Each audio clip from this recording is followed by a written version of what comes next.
Welcome back to The View from the Dead Box, guys. This is Michael. I'm jumping in here real fast before your intro. This is an episode that we had on standby, probably June 2020. I really don't remember what it's about, but it's been sitting in my completed episode bank, and I figured I'd go ahead and release it to you guys. So thanks for all the support and continued listening. We will be back very, very soon. Later. 10 seconds.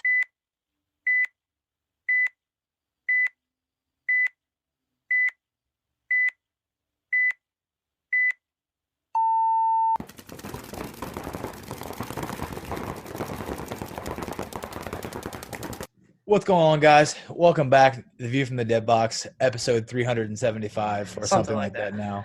We don't keep count. We got a couple things we're going to go over today. One thing, we had a great showing. What's that in the background you got back there? Is that a hunk of metal? Is that metal? Is that a first place trophy? That is a first place trophy. Look Oh, at it's his that. fourth. No, it's his first. It's weird. That is weird. Crazy. Yeah. George Extreme, huh? Yeah, it's That's back what to we the do. old days, I guess. Been a while since we held one of those up. That's mine. Yes. That's my first with you. Yeah, that is true. We've had a lot of seconds and thirds and very close, but Yep. it's great to finally get another one. It's been a few years Yep. since I get a big dub, right? Yep. But yeah, I know we got a couple things we want to go over today. It's been we took like a week off almost. Yeah, I think we Kinda did. weird. Yeah, Which is it is very strange. We went for from us. doing almost 2 to 3 per week, getting stocked up to taking a little bit of time off. Yeah. It's just our schedule's all over the place. We're not Dude, really. It's crazy. You're working late sometimes, or not even working half the time. Yeah, you But, know what it is. And then sometimes you're off work and I'm still working. Then you get home and then Courtney's playing Call of Duty in here, and then I'm trying to, so it's all over the place. I can't interrupt y'all's Call of Duty time, so God, no. that'd be bad for both of y'all. I think bad Yes. for the marriage. Yes, she needs her COD time. Oh yeah. What did you have? What did you want to start it off with? I got something here. It's nothing crazy. So we've been playing for a long time. 6 months, right? Yeah, 6 months. No, probably combined almost 35 years, I would say, between the two Total. of us. Yep. But what is you could have seen this a few times, I guess. What's the worst paintball injury you've ever seen or experienced? I guess could be another way to do it. And I guess for the people that personally? don't know, we don't talk about these topics before we bring them up to each other. So it's blind. Yeah, Every time you hear something, like- it's blind. Yeah, we feel So- like if we submit the topics pre-show, then we'll have you're not getting a raw experience. To where now I had no clue he was going to ask me this, so I'm kind of going off the top of my head. I've seen quite a few injuries though. Yep. Worst one I've seen in person would probably be, well, two actually. I mean, they're very similar. One is we had Johnny on a few podcasts a little while back. Mhm. He was playing at my father's field many, many years ago, probably 05, 06. And he went to slide and a root sliced through his pants and Ugh, yeah, that's rough. right into his knee. And it had all his stuffing, as you would say, was hanging out of his knee. Went straight to the hospital, had 10 stitches. That's a The good other one. I seen, besides, probably 16 billion guys dying of heat stroke, basically. Well, yeah. I mean Yeah. that's a serious one, but it's Not really an fairly injury. common. If you remember, I had the injury also at Statesboro. But Oh, at yeah. Atomic, I was going to the corner and had a little divot where I slid there and I hyperextended my knee really bad. Well, I was lucky and it just went away. Well, I seen a guy doing something very similar, and he was sliding and went to plant, and when he planted, his leg came up. The leg stopped and everything else kept going, and his knee completely came out of socket. It didn't break anything. It just very dislocated the knee. And I guess that the injury could have been worse, but to sit there and witness somebody's knee Yeah. dislocated right in front of you is just yikes. You talked about that in Statesboro. I was playing with you, and I Yeah. watched you slide out to, I don't know, Dorito side probably. But I Yeah. heard that noise. I can remember me shooting. I look over at you, and you're just rolling your gun, and then the game was over. One of us probably me, went over there and helped you up because you were good, but you were like, this really hurt. It Yeah. sounded like if you took a pencil, I guess, and broke it. That was the Yes. noise. It I was heard. a loud crack pop. Yeah. And it, Yeah, I thought I like blew my knee out. I'm like, yeah, I mean, I kind of good. did too. Yeah, it was bad, really bad. And I was Yeah, on turf too. Uh, I think that was one of the first times I've played on turf in a long, long time, yeah. and I was wearing golf cleats actually because everything else that place was an indoor turf field, so the Hmm. paint was like slick. So I was wearing like Nike, not like dress cleats, but like athletic golf shoes, and they were actually worked amazing, but then a little bit too well. And I think I planted, and almost the same thing. Everything kept moving, and my leg Yeah, stopped, and it twisted, and it just like it made a loud crack, like pop. I thought I was done. I'm like, well, there goes. yeah. I And was that going was to like save all all of my us money every just now month, coming though. back after a couple years of not playing hard. That was the start of everyone Yes, like that. getting Yeah, back that into was it. like preseason when all the Yeah. injuries started showing up. So yeah, I think that was probably my worst one. How about you? What was the worst one you've seen? Worst one I've seen, everyone's seen, I'm sure a lot of people have seen, I believe it's in War of Attrition where Brandon Short's talking about pulling his arm out of Dislocated his socket. shoulder. Yeah.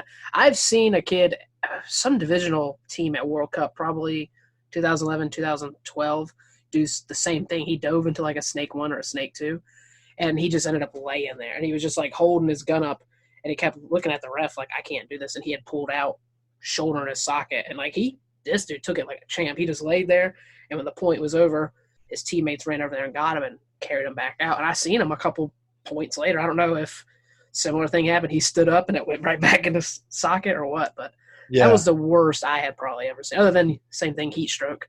And we You had a know, teammate last now year. that we say that, Were I you think, there? yeah, I think two other injuries that are very similar. Old Joe on our team when we were playing at, I think a little 3-man tournament. And it's crazy these stories keep coming up, but that same event that Graydon was reffing that I tried to Mm-hmm. blow that kid's lens apart to shoot his Mm-hmm. eyes out. It's either that event or event that was very around the same time.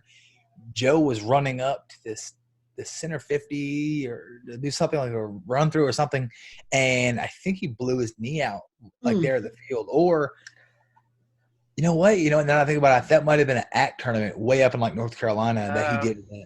But it was something just like that because I remember from then on he had this giant solid metal brace that he wore everywhere, and then he slowly like times got better, and then Yeah. technology had the carbon fiber ones that are much lighter. Yeah. I remember that. I can't remember. I think Powell, Eric Powell, I think he tore his meniscus, I think. Ooh, yeah, it's a rough one. Yeah. I think he tore his meniscus, but I can't remember when it was though. I think the same thing. I think it was playing maybe as a CFOA that he tore it. I'm pretty sure he blew it out, and it's so hard to say how bad those injuries are because you never know. You can't see them, but you can just see the pain, the grimace in their face. But God, it's awful to watch somebody blow their knee out. Oh yeah. And they're gone for at least eight weeks, probably bare minimum. I mean, I've had nothing ever bad at a tournament. Mine will normally happen is because I don't fully heal all the way. I'll And you decide, push it. oh, I'm good. Doctor says 6 weeks for my ankle. I go back in after 4, and then I go play a tournament where I play triple the amount of games I normally play, and then my ankle, I go back. She's like, "You tore it again." Like I've told you, Yeah, I'll keep doing this, but I guess until I seriously get hurt. Normally, an off season heals me up, and I'm pretty good till about a full year around again, and then my ankle will get me again. But yeah. Austin had a bad one at the MVPS. He dove into, this was like 2018, he dove into the snake, and I remember I had to run out there and help carry him.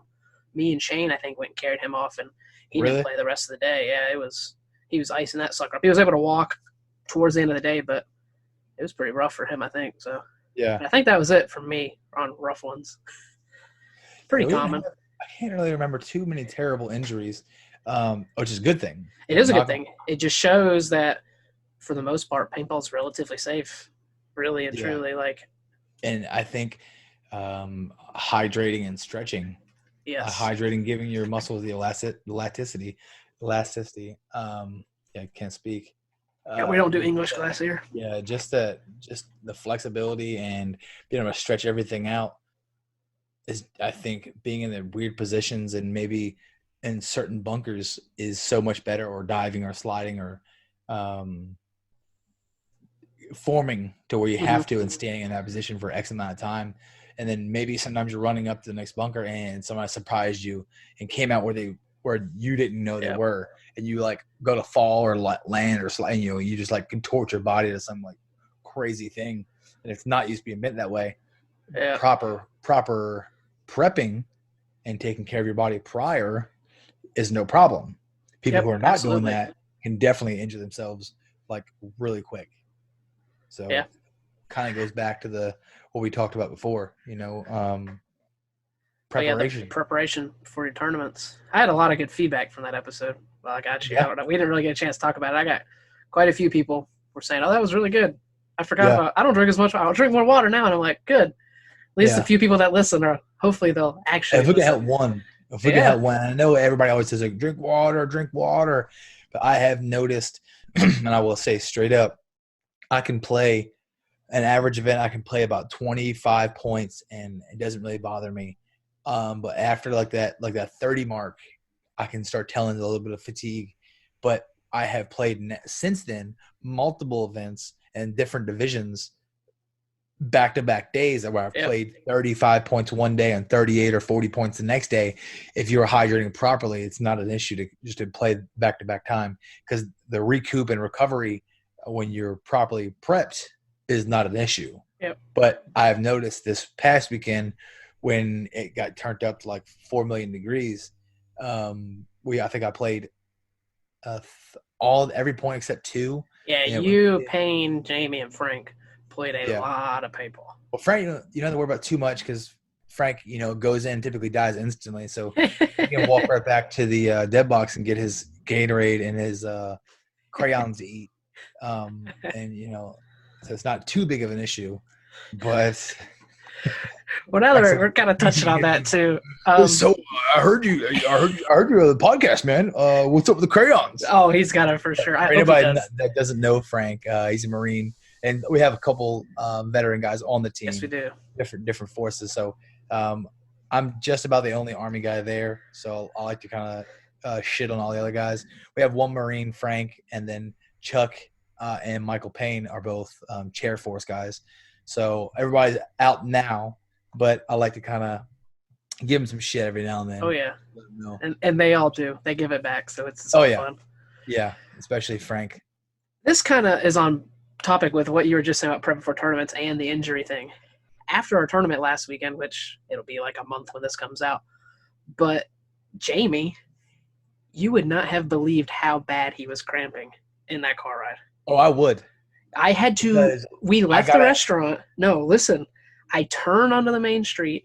He goes, dude, he's in the back seat. I got Michael Payne in the front. He goes, put the window down. So I put the window down. He has his feet out the back of my truck, and his feet are like straight. Like he can't bend them back. So I had to pull over. He got out, came in the front, was using his little muscle vibrator thing he has. And we drove a little bit longer. I had to pull over and get him 2 jars of pickle juice because he was just like – it took us like an hour to leave 30 miles. Like because we just – I wasn't that bad. But I was driving about 80 or 100 miles out, and I started punching my legs because I was literally about to start screaming. All my legs were cramping up in the truck, and I was driving, so I couldn't move them. And I would shift spots, and then my leg would lock up, and then I would bend it back down, and it would lock up. So I just had it on cruise, and I was trying to stretch out as best as I could, but both my legs kept locking up, and no matter what position I put them in, they were completely like rock hard. And I was like trying to hit him and like stretch him out and bend him, and it was not working. She's like, "You want to pull over and I can drive?" So I went to pull over, and right by the time I got off the exit, like everything freed up, and I'm like, "Fuck it, I'm just gonna keep driving." Yeah. So I just got back on the road. But yeah, mine was. I've never had it that bad before. Yeah, well, I've never seen Jamie has always cramped. Like as long as I've played with him. His hands always like it's so crazy. Yeah, when he's eating, like the fingers you're doing right there is what it is, and he just like can't control it. He gets like Tales from the Keeper, like the TV show. Like I was gonna say the strong hand guy from a scary movie too, but yeah, strong hand. Yeah, that's about what. Take my strong hand. It's about what it is. But it looks weird. It's like locked up and stuff. It's crazy. I don't know. That's kind of on par. I guess I don't know if that's an injury or not, but it was wild. I've never seen him that bad. He drinks a lot too. Yeah. He drinks a bunch, and he hydrates really well compared to most of us. And I He was just kind of maybe blaming it on not having enough carbs in his system. That's kind of it's, what he was saying hey, because him maybe he's doing the keto thing. paying out of Shane's book, you know. Eat Where 3 you loaves want of to eat bread. 13, 14 loaves of bread, the night prior, we go to a restaurant and the whole table would like to have some bread, but we're not eating the bread. But if you want to eat the 5 loaves by yourself, dude, put it back. Just put it back. So I think Hey, that night, one extra chicken nugget too. He stole my. yeah, I think he had more enough carbs for He the probably whole did. line, the entire line. Oh Jeez, boy, yeah, that was. Hey, all in all, we pulled out of first place. Pretty, out of our pretty ass, miraculously, if you ask me, out because of our ass. we have not practiced. We practiced 5 points on that layout as a team the weekend Yeah, we prior, we have and they so were 5 shitty matches. yeah.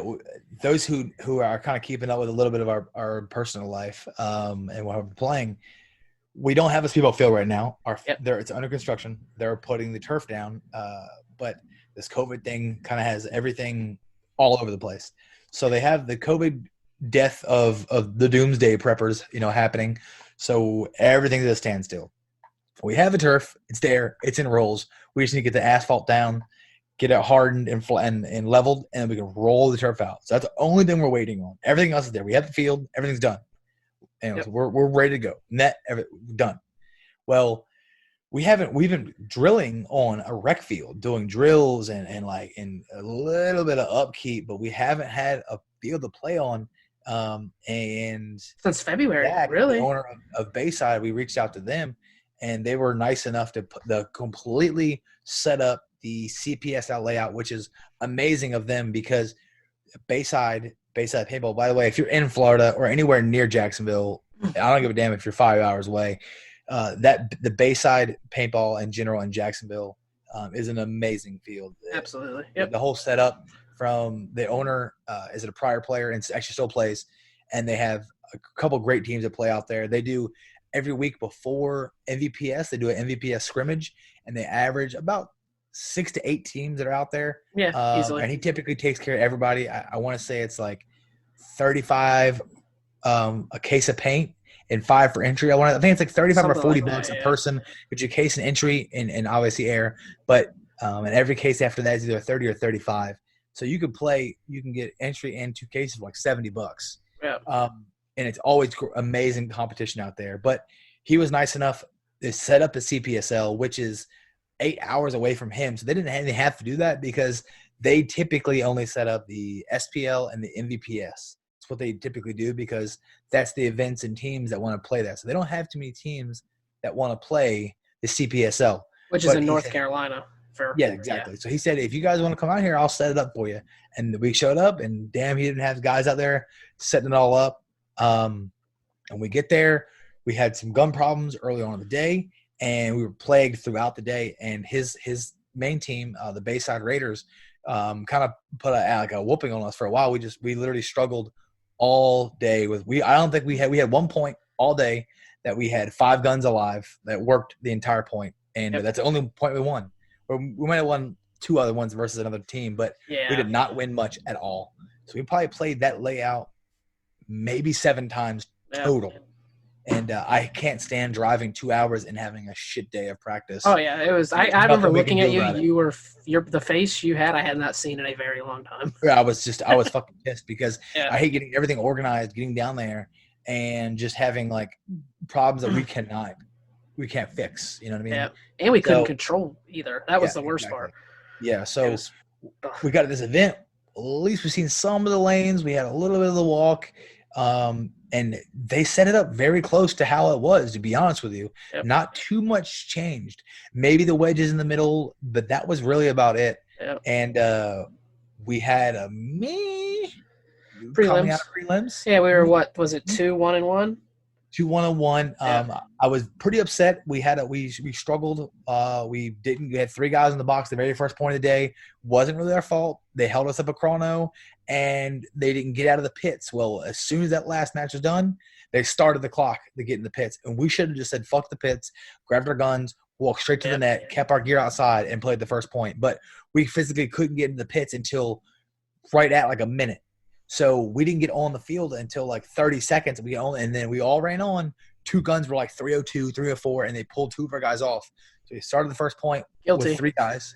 Yeah, so we only had 3 points. We lost the first game, came back, won the second game, and we battled back and forth. And we had 2 bad penalties back-to-back in games. Yep. Lost both of those, came back. When we have 5 bodies alive with 5 guns, we win. We won again. So then we ended up having a chance to go up close the point gap. Yep. And the clock was like 10, 12 seconds. And we were jogging in to hang the flag instead of like dead sprinting. And I understand the guys were worn, but they got like 2 steps off the box. Time, whatever. Go to the next match, which ACR. Yep. And which is our really good friend. We had a friendly little wager on the side. Yes, we did. I was kind of talking some shit throughout the week just to rile up some friendly betting. I said the loser of this match would have the team would hold up the other team's jerseys, and they would get a picture as a $1 bet, a little gentleman's bet, but just a little, just for social media, kind of get everything going. And so, before we get out there, I'm getting text from a couple different guys. We're all kind of popping off, talking a little bit of shit. And one of the guys that run that team, Ethan Harvey for Holy City Reapers, we were like, he texted me and let me know. He's like, don't choke. Like, here you go. And we're back and forth, battling. Great match. And it's 2-2, and we have the chance of going up 2-3. It's like 45 seconds on the clock, 3-on-1 situation, and we're slowly going down the field. They have one guy in the very back left corner. He's by himself, and we finally get to their home. So we're like 5 steps off the box, and the clock's on 10 seconds. Jamie is beat. He is physically beat. He goes to the bunker. He loads. The guy's obviously trying to guard the lane, but it's just we had a chance to just run down, just dunk on them or trade with them, and then just smash the buzzer 30 seconds prior. But anyways, we ended up not hitting the buzzer like 3 steps away from the box again, and it's a tie. So now we're 0. We have 1 loss, 1 tie. So we end up having to win our next 2 matches, in which we do. Yeah. So we go on. Was one of those an overtime win? Or no, we had double overtimes. They were in the same. Okay. So we had 2 decent wins back to back with the other teams. So we are at 2-1-1, and we knew we were going to go in. We just didn't know how high we were. We ended up going in, obviously. About dead middle of the pack, I would say. Yeah, 2-1-1 put us pretty good. If we would have had that win over HCR, I believe we would have been at top of the bracket. Yep. Because they were above us because of point margin, I think. Point margin or something like that. Yeah. No. I think we did actually finish above them because of time. Oh, okay. But somebody else finished above us that had 1 point separation of margin, but we left 2 points on the board and a loss. Yeah. So, anyways, go into the quarters, and we pair up against. I don't remember who. I should have pulled it up. Gridlock. Yeah, we 3-0'd them. It was, and boy, I love that match. Yeah, I know a lot of the Gridlock guys. They've been playing forever. Yep. And I've played against some of those guys on that team for a long time, and that organization's been around a long time. And, I don't want to say struggling all day. They were doing decent, but they were like on ragged edge. Like they were just about the cusp of blowing up in the pits. So I made it a point I told all the guys, like, do whatever you can to get in these guys' heads. Like every point, talk a little bit of shit when you're going past them. Throw them a little extra bonus ball in here and there. Just piss them off. And I could tell the very first point we ran them off the field, like 5 alive. They get to the box, and those guys are just fucking yelling in the pits. They were like blowing up. So I knew coming out, like the second point, I was going to put it back on them. And we have a chance. We go, we like 4-body them again. And we're getting kind of loud, talking a little bit of shit. Just nothing like being cocks, but just a little bit, talking a little bit of shit. And they're just blowing up. They're in the pits yelling and fighting and arguing. And head games, man. That's what it is. Yep. So they come out, they're down 2-0. It's a mercy 3. So if you go up 3-0, it's game. We come up third point. They push really good. We have, I forget what happened. Then we lost a body. They came down really fast. They were in R400 pretty early. Yeah. And then we ended up battling back, and we got out.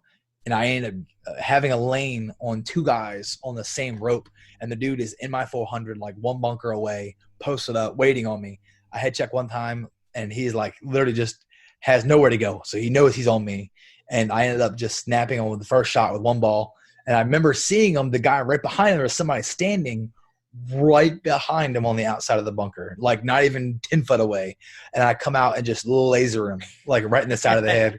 And he was wrapped all the way around trying to shoot Jamie in the home, or the alpha. And I just laser this dude, and I am talking shit. And this dude's throwing his hands up. He's fucking chirping. He's mad. I'm like, that's a penalty. That's a penalty for talking. And the whole crowd's kind of like losing their shit. And he is fucking yelling. He's arguing. And I know it's just downhill from there. And that started like a landslide. Like we played after that. We had a pretty conceiving win. And then I think we had a back and forth battle with Tantrum Black. Back and forth, back and forth, back and forth. Had to go. You don't know how fast I was sprinting to try to hang that flag to tie that game. Oh no, I do, because you were fucking hustling. I yelled at you, and I thought they said I heard the. Well, because I looked at you at one point, and I said, Wes, I was like, we got 60 seconds. You're probably in our 200, and I was at home looking at you. I was like, and I knew we had Payne or Jamie to our left.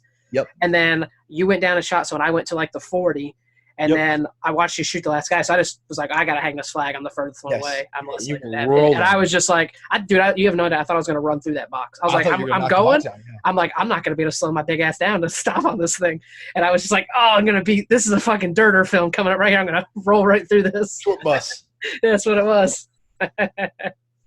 Yeah, so we that was an overtime point. We went to overtime with them. We had a 5-point, so 5 minute. So if anybody's listening, we went to overtime with Tantrum Black, and we had a 5 minute 1 point like overtime rules. And boy, was it a 5 minute match! Oh yeah, like, it was like everybody was locked up. I shot everything I had. Everybody was super slow to like didn't want to risk it. And we just kind of took some bites. Everybody kind of got in their spots. People made a play at the right time, really. I mean, and I think we won like 4 or 5 up on them. Like we won the point. It was slow as shit. Nobody made a mistake. Everybody played super smart, and we won. And then we go to final Founding Fathers. So we were playing Founding Fathers, which I believe that was their home field. Okay. These guys, very nice guys. Didn't see any problems out of them all day. That's the only time we played them too. We were completely separate. Never seen them all day. I was warned about a couple of their players. Some of their break shooters really well, and they were like, dude, I was taking some bites on the 300 off the break on a lot of those points, and they're like, do not go to the 300 on the break. Like, it will not work against this guy. So me being the dumbass that I am, I'm like, couple points in, I'm like, fuck it, I'm gonna grab it. We made it in, and then we ended up going overtime with those dudes. And I'm like, fuck me, man. I'm like, oh my God. I'm like, another overtime match. But I guess there's no other way you would rather win an event than having double overtimes back-to-back against the main home team field. And traveling 6 hours. Traveling like 6 hours. And same thing. We grinded it. I heard 60 seconds. We won like 5 bodies up. But it was slow. We just took it really slow. Me and Jamie I took a big bite on the D side early. I noticed the alpha wasn't really shooting. He'd go inside and he'd shoot the Seattle, and they would lock lanes. But I kind of noticed early in the day, and I told Jamie that one plant sat. I told him that they weren't shooting that alpha into the 2 or 300. They were leaving it wide open, and I noticed that they were doing the same thing. So I told him, I'm like, listen, I'm gonna go to the alpha. I'm gonna shoot, and when he gets there, when he goes right to the inside, I'm just gonna grab the 300 right at the beginning. And it was there. And I didn't make too many moves after that. We played it super slow. Yeah, we had gun problems too. Yeah. It was shooting all over the place. And I squeeged it, nothing. Shot it, squeeged it, nothing. And I couldn't hit the broadside of a barn. You actually said that. I was getting ready to say, I was on the sideline with your wife. And you go, Jamie, I can't fucking shoot the broadside of a barn right now. And I'm like, yeah, it was – I don't know what it was. I looked in the hopper. Hopper was dry. The barrel was dry. I ended up just dumping the fucking paint out, loaded another hopper in, and shot through it, and then it straightened back up. So we just got a bad pot of paint, I guess. Yeah. And right after that, it was fucking money. Everybody's hanging out. I was able to pick up some kills. Like the dudes are there. I was getting mad because people were wide open, and I couldn't fucking shoot anything. Yeah. But yeah, it worked out. We ended up getting down. I think we only had like 20 seconds left in that game. Yeah, there was not much time. Not at all. So it was great. That was a great win, a great Yep. team win. Oh I was yeah. 100% team right there. I mean, Yeah, it was. I mean, it was. I didn't play that final point, but it was me and your wife. We were right down the sideline. I'd never seen her jump up so much. Like she was so excited. I was excited. Chuck, he was pacing around like he didn't know what to do or say because we're yeah, like we watched it happen. And so I remember like it happened. I was waiting like because I wanted to get on the field. Like I'm waiting for them to call dead field. And as soon as they called dead field, I had you walking off first, and then Jamie. He was sitting there, and I was like, oh my god, it looks like Jamie's not a real emotional dude. But yeah, like the way his face was like, is Jamie gonna cry? Is he that excited? Because that's his first place win too in a D4X yep, ball. I mean, it's a legitimate win. No matter what anybody yeah, says. And yeah, I mean, then Payne was beat, Jamie was beat, you were beat, but yeah. No, we were fucking toasted. it was an event, that's for sure. It was a good one, Yes. hard fought. So I guess which brings me to my next topic, yeah, and it could be the final here, is with all these different events going on, and man, I think there's only about 3 series left in the States that I feel you get rewarded for winning. I feel that okay, I feel that it was brought to my attention. Obviously, not like I couldn't see it, but a lot of these events, including the NXL, like you get like change and like cheeseburgers for like first place. yeah, Like you barely, if anything, you barely break even, but usually you don't even break even for winning. And some of the guys are, might be mad for this or that for reason, but there's only a select few series that still pay out good money to the top place guys. And it's so crazy. I don't know where that disconnect is because I do understand that CPSL I think pays more with the more teams. yeah, We I believe did so. barely break even. We barely made the cut to get the top amount of money, and there is more when the teams go up. But 12. I think 12 teams is the bottom they'll let you lock in for the $1,500 or whatever it is, but or $1,200, whatever it is. Yeah. But I think it's like MVPS pays really well to come back out, but Even I the think SPL plays pretty good for a 5-man. That yeah, but they're all prizes now though, yeah, right? yeah. You do. It's not a cash prize, no. But That's the it's only thing that guns and sticks stuff. to that But point is they do it. I think there's 5 rises. yeah, we Right? got 5 rises and 5 either Spires or Rotor threes or LTRs something. probably. Yeah, LTR. Maybe that's what it was. Yeah. It was So something. which is good if you can sell it all because I think the hopper's worth like 80 and the guns worth Yeah, like I 200. want to say it paid for our next. They paid for all the paint for that event we played, and Yeah. plus the paint bill and the entry for the next tournament. Which to me, that's really all Yeah. I want. But I'm fine with the that. only difference is that's 5-man. Yeah. So like Oh yeah, the entry cost to get in is way less, and you're shooting 15, maybe 20 cases. So yeah, so our event this time wasn't that crazy expensive, but we shot 35 cases of paint. So it's like we won, yes, but we shot 35 cases of paint. Now, some of the other events that pay well, the prize money, or sorry, the paint money is significantly higher. yeah, But like I think some of the other bigger events, MVPS pays really good. I think a couple years ago in a D5 5-man win, they made like $2,500, I think, cash. yeah. Roughly, I think it was so. like half off entry, $1,800 or $1,750, and then we got like $1,000 in certificate, or maybe it's something weird like that. Something like Well, I know half that even off. the third place was a pretty solid cash win. I mean, you Yeah. had it was enough to cover the paint and maybe entry too, and that was 5-man. It was really close to it. I think that event only cost me like $20 I want to or say the something. first place was like $1,500 cash, or sorry, $1,500 gift certificate plus $500 cash plus half off entry and something else. But we made our money. We paid for everything, paint and entry, and had money to go to the next event on, which is, I think, how it should be. I always feel that if you win an event, it should always take care of everything at that event. That event should basically be for free. I know you're not trying to get rich from playing, so I understand at this point you're not making $1 million to play. But I do agree. You hear a lot of our guys are a little bit salty that they feel like they got the bad end of the stick, or sorry, sort of end of the stick, that we won and didn't get a bunch of money, or not even a bunch, but to pay it Yeah, I all know what off. you're saying. You see what I told him? I'm like, dude, welcome to New Age Paintball. Yeah, That's just how it is now. Like the prizes for first and second are just they're yeah, basically enough, barely enough to break even. And we probably would have more than made money, but shooting 35 cases of paint, traveling 6 hours, and paying yeah. the $600 entry or whatever it is, it's it's a lot. My thing has always been this, because I'm not a big fan on like participation trophies and whatnot. I've always thought the only person that should, and people might not like this, is first place. Take a prize at second, third. Take the prize at a second or third, give it to the first place, or maybe just take it from third and then split that between first, second. If you want to give more than one, Yeah. I don't know. That's something I've always thought, like, or give the third place team 5 cases of paint or a plaque or something. I've always, I don't know. I grew up playing baseball tournaments and there was no cash prizes. We would pay $500 to go to these baseball tournaments, even more, and you don't win anything.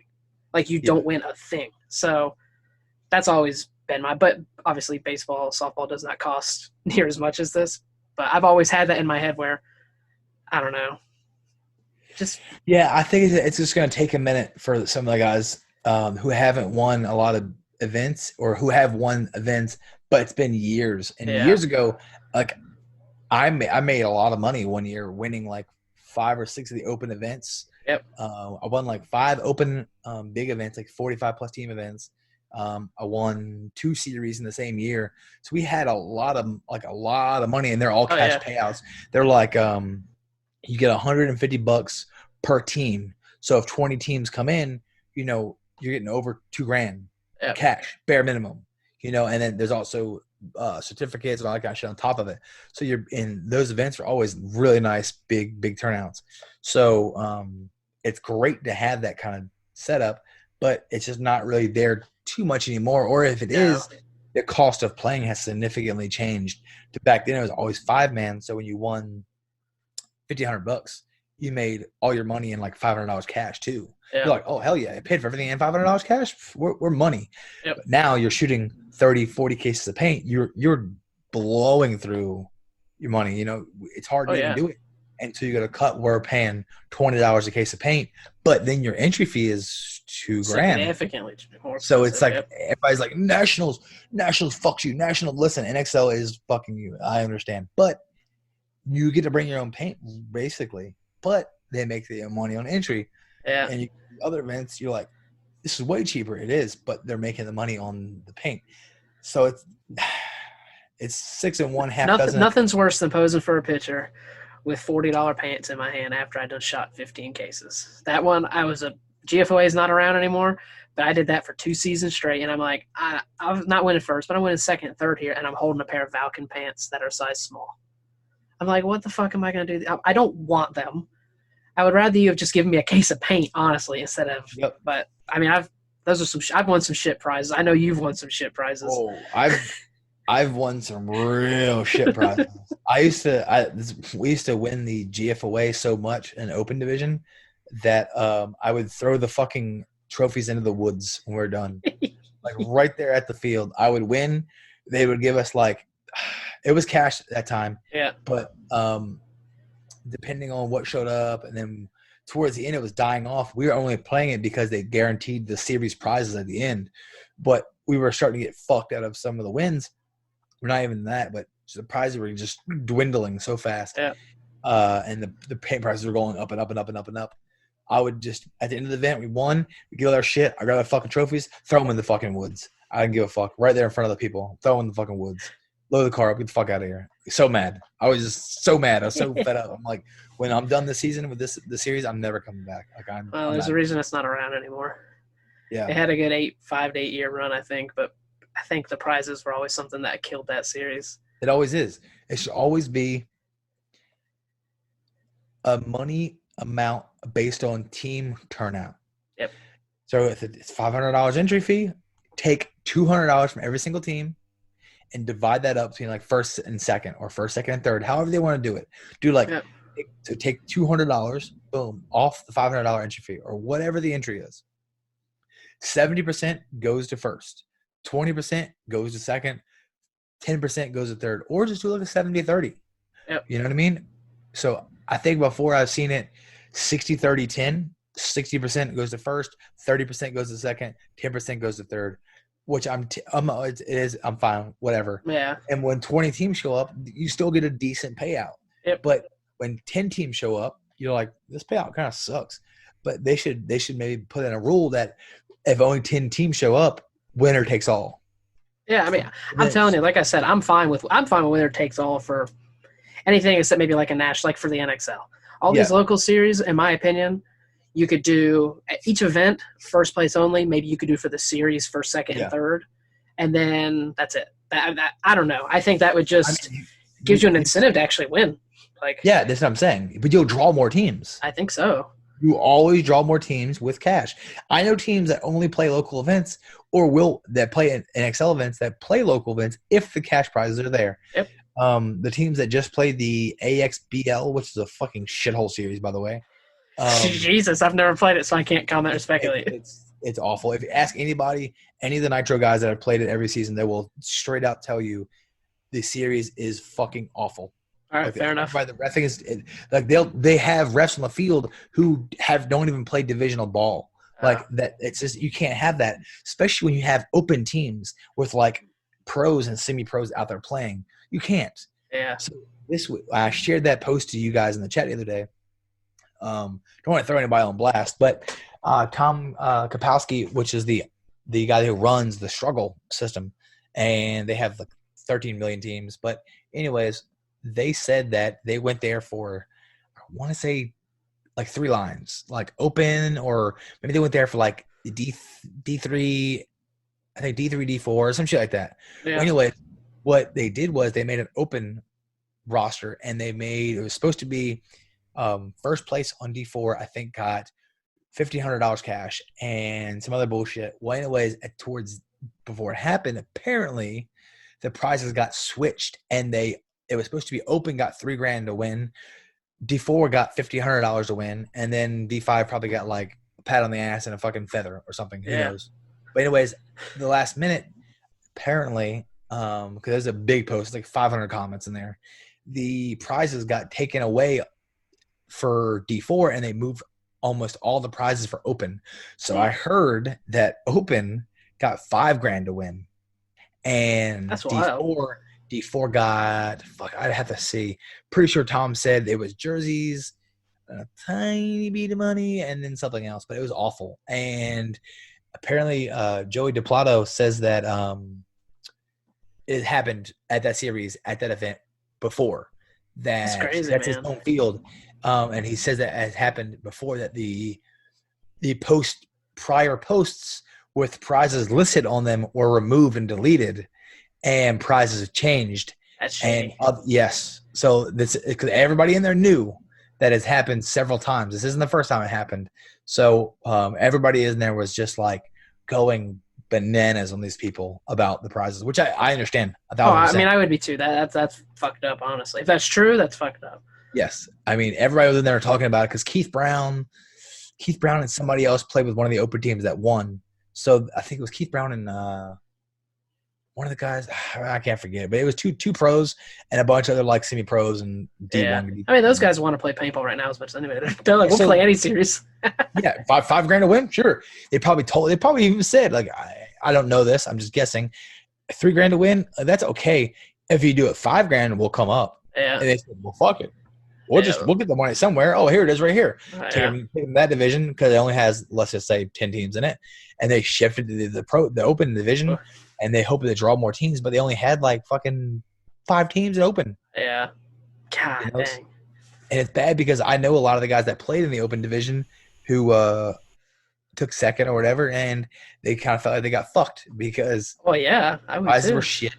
D4 guys did well. You know, I know tons of guys that D4 guys did well, but the prizes were shit. So if these series are listening, Alex Zodell, I know he runs the MVPS. He always takes care of everybody. Yep. A lot of these events, I don't know who runs the WCPPL, but I hear they're all the same way. They're like one of the biggest regionals, and it's the same way with Alex. They're like the biggest regionals, but they also take care of the players. They take care of the fields. The fields are typically always in a national park or sorry, like a rec center. The fields are great. The fields are like the bunkers are typically new. The nets are new. The chronos are new. Everything's new. Nice. Scoreboards are new. Like the refs are typically all either old players or certified NXL refs. Like you get what you pay for. Oh yeah. So and the prizes are there. Like all the vendors are there. The techs are there. Like that's what makes an event to me. Like they have, you know what I mean? Like I want to go there and walk around and spend some money. Like well, yeah, too. And then part of going to an event when you're talking about like these bigger ones like MVPS, we get to see all our other friends. Like, yeah. I mean, every time we go to tournaments, I see 15 other players that I know that live in Florida, live other parts of Georgia. So that's all part of it. And having a nice event brings my friends to these tournaments so I can all compete against other batches of my friends that don't live near me. So yeah. Shout out to that one ref who had a brand new chrono that I shot when I was walking on the field. He was kind of pissed. At MVPS. No, this was in February of this year. He was moving his hand around. And I'm like trying to chrono gun on the field, and I was like, "Oh fuck it, I'm gonna pull the trigger." And I shot the screen right on his fucking chrono. Bah! And he goes, "What the fuck?" I'm like, "Oh, sorry, I walked on off." Kept playing. Yikes! Yeah. They weren't that, I guess. I know, right? That's why he has to get new chronos every event, I guess. Yeah. Seen that stockpile of chronos he had. Well, I think that's all I had. Did you have anything else? I think that's it, man. Well, we thank you all for listening. We hope you enjoyed. Like again, if there's anything you want us to talk about, let us know. We're getting good feedback so far. I get good feedback. I think Wes does too. We talk about it a little bit.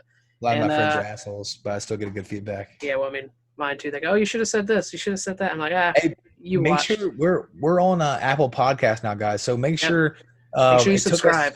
Yes, we didn't know this, but Apple is a little bit behind. They're a little bit slower to upload. By sometimes 30 minutes an hour. But if you don't sub us, you had to wait 24 hours to see it. So everybody else is talking about the podcast, or you hear them all laughing or making posts about it, but you won't see it unless you're on Spotify or Google. Spotify, Google, those show up instantly. We do have it on YouTube. Like if you wanted to see our ugly faces. I know, right? That's a shocker for some people. But Apple takes a little bit. And like it'll take a full 24 hours if you're not subbed. If you're subbed, it'll take like 30 minutes, an hour, 2 hours. I really don't know. Yeah. But it seems like it's always been about 45 minutes to an hour behind. Like if we go live at 11, it's almost always live at like 12-ish. Yep. And we're trying to go live every Friday at 11 o'clock Eastern. Yeah. So just make sure you guys are subbing. I know a lot of you guys like to use Apple Podcasts. It's much easier, much more simple, and more legit in my eyes. So if you guys have any, and I'd like to open it up. If you guys have any topics you want us to talk about, dude, just message us. Like me and Mike love to just bullshit. So you can give us some topics to touch on. If we don't know about it, chances are we probably do. But if we don't know about it, we'll do our homework. We'll research it. If you want us to look into some stuff that's going on in the league, or maybe you look into some companies that are doing something, just let us know. We're love feedback. So we like paintball. We just want to talk about paintball. That's all it is. Yeah. So send us some topics, some other questions. Yep. All right, guys. We'll see you next time. Later.